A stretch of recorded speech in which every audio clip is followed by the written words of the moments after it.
आपके जैसा हूं, आपके विचार का हूं और इतनी मोहब्बत और इतना प्यार करने वाले लोग यहां पर हैं। तो सोचिए, मृत आदमी में मरे हुए आदमी में जान आ जाए। मैं सारे अपने इस देवताओं को नमन करते हुए, जितने यहां पर लोग बड़े बुजुर्ग हमारे मौजूद हैं, उनके चरणों में नमन करते हुए सत्ता के मद में चूर होकर गरीब को, पिछड़े को, शोषित को कुचलने का काम करती है, आज उसे आईना दिखाने का काम आप साथियों ने मिलकर किया है। अभी हरियाणा की मीटिंग की सभा की इकट्ठा होने की चर्चा हुई। अभी देश की आजादी के बाद और देश की आजादी के पहले के किस्से और तराने आपके बीच में आए। जितने लोग यहां पर बैठे हैं, जितने नौजवान खड़े हैं,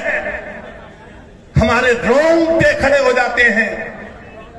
हमारे रोंगटे खड़े हो जाते हैं अगर सिर्फ एक देशभक्ति का गीत चलना शुरू हो जाए। ये वो जात है, ये ऐसी जात जिसने हजारों सालों तक गुलामी पसंद नहीं की, वो विदेशी आक्रांता जो हिंदुस्तान की जमीन पर कब्जा करना चाहते थे, इसको रोकना और कुचलना चाहते थे, उनको इस देश की सीमाओं से दूर रखने का काम अगर किसी ने किया तो इसी जात ने, गुजर समाज ने किया। और तो छोड़िए, उसके बाद जब ईस्ट इंडिया कंपनी आई, देश में अंग्रेजों का राज आया, तो सबसे पहले देश के वो परवाने, देश के वो सच्चे सबूत जो इस मिट्टी में पैदा हुए और जिन्होंने मन बनाया कि हम इन अंग्रेजों के खिलाफ लड़ेंगे, अगर वो कोई थे तो उस 1857 की क्रांति से पहले भी आपके गुंजा बहादुरपुर गांव है,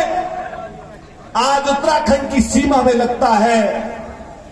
वहां से लेकर और देश के किसी भी हिस्से में चले जाइए, उत्तराखंड, पंजाब, हरियाणा, उत्तर प्रदेश, राजस्थान, ये आपका पूरा मध्य प्रदेश का क्षेत्र,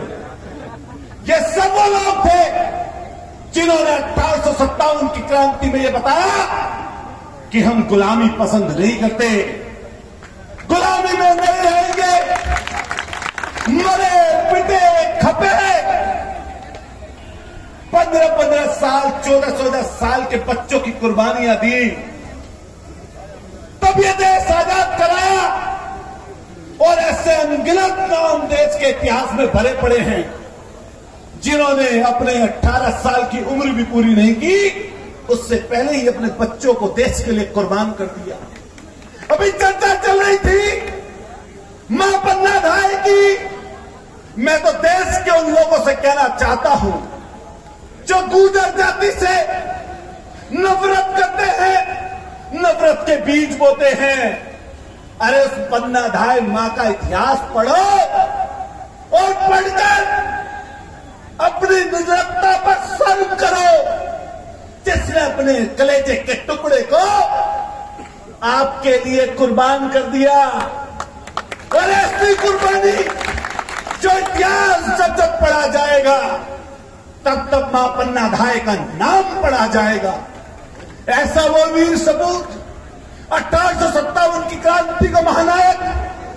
जिसे रण सिंह कोतवाल गुर्जर कहा जाता है, जो मेहनत की सरजमी पर पैदा हुआ, उसने सिर्फ अपनी कुर्बानी नहीं दी नौजवान साथियों, सिर्फ अपने आप को कुर्बान नहीं किया देश के ऊपर, उसने अपने पूरे परिवार को खोया। और यहां तक कि जिस पांचवी गांव का जिक्र आता है, जिस गांव के धन सिंह कोतवाल थे, वहां पर औरत और बच्चों को छोड़कर बाकी सबके सब लोगों को मौत के घाट उतार दिया गया था अंग्रेजों के द्वारा। ये इतिहास है गुजरों का। लेकिन दोस्तों साथियों,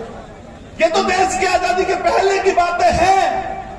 लेकिन 1857 की क्रांति के बाद और 15 अगस्त 1947 के बाद, उसके बाद क्या हुआ? उसके बाद भी तो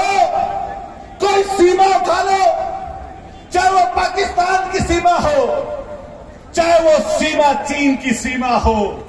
चाहे वो सीमा नॉर्थ ईस्ट के अरुणाचल से लेकर मणिपुर से लेकर पूरे चीन के एरिया की हो,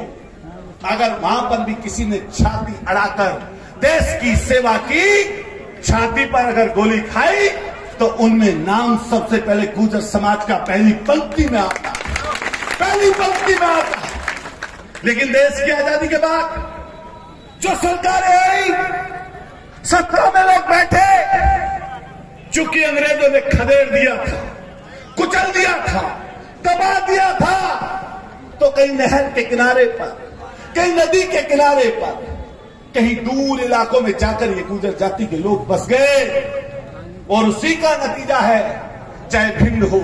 चाहे मुरैना हो, चाहे ग्वालियर हो, चाहे जालौर हो, चाहे ग्रेटर नोएडा हो, चाहे नोएडा हो, चाहे आपके पूरी की पूरी पट्टी यमुना से लगी हुई हो, चाहे गंगा से लगी हुई पट्टी हो, यहां पर हमारे समाज के लोग रहते हैं।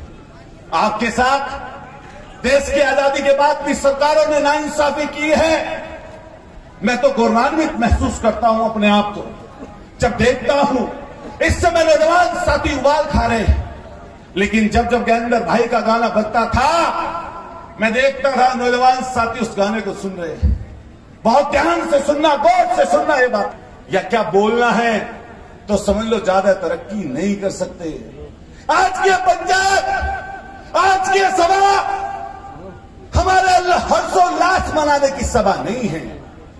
यह उस पर चिंतन और मनन करने की सभा है जो देश के 75 साल की आजादी के बाद हमारे से छीना गया, हमारे इतिहास को दबाया, हमारे इतिहास को कुचला गया, और जानबूझकर सोची समझी रणनीति के तहत आपको सत्ता के शीर्ष पर, सत्ता की गद्दियों से, पढ़े लिखे अफसर से दूर रखा गया आपको। इसलिए बड़े बुजुर्गों, नौजवान साथियों, ये जब जनजागरण चलता है, आज तो मोबाइल का जमाना है, एक दूसरे तक बात चंद मिनटों में, चंद सेकंडों में पहुंच जाती है। जो चाहे हम उत्तर प्रदेश के रहने वाले हो, चाहे आप मध्य प्रदेश के रहने वाले हो, और हम कल राजस्थान के अजमेर से होकर आए हैं, आंदोलन के बाद, बल्कि राजस्थान में नहीं पूरे देश में, कि जब भी इकट्ठा होने का मौका पड़ेगा तो हम इकट्ठा होंगे।